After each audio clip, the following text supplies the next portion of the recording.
In front of me is OPPO Reno8 Z, and today I would like to show you how you can check a password saved in Google Passwords Manager.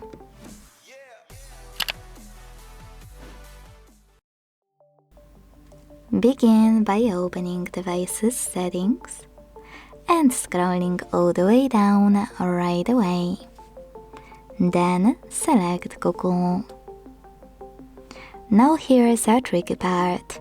In order to check any password, you need to locate your manager. To do it, tap on All Services and scroll until you will find Autofill with Google section. Click on it, choose Google Password Manager, and finally tap on any password you wish to check. Enter your screen lock and tap on this eye icon next to your password to make it visible.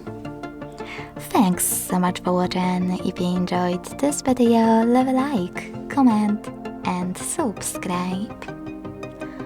Bye!